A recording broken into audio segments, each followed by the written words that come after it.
La direzione regionale siciliana del PD, al termine di un'infuocata assemblea, ha votato a maggioranza il documento finale in cui si prevede, tra le altre cose, la mozione di sfiducia al presidente della regione siciliana Lombardo. Solo 3 i voti contrari e un astenuto. Sarà adesso il gruppo parlamentare all'Ars a presentare la mozione di sfiducia.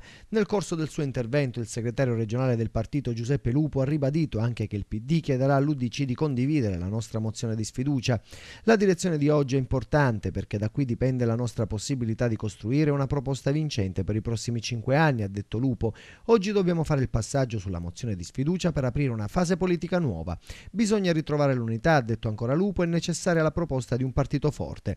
Basta col voltarsi sempre indietro, bisogna guardare avanti anche per gli impegni elettorali che incombono già a partire dalle prossime settimane.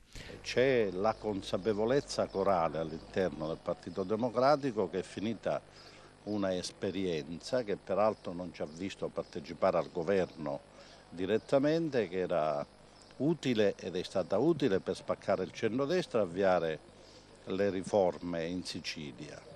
Questa esperienza è finita per ragioni che sono sotto gli occhi di tutti. Lombardo ha preferito arroccarsi nel suo fortilizio e noi abbiamo consigliato elezioni al più presto. E di impegno elettorale ha parlato anche il deputato del PD Giovanni Panepinto. Si vota, ormai è chiaro, tutti si organizzano per il voto, noi abbiamo bisogno di capire che alleanza costruiamo, come smontiamo questa Sicilia per ricostruirla e al tempo stesso capire chi candidiamo a presidente.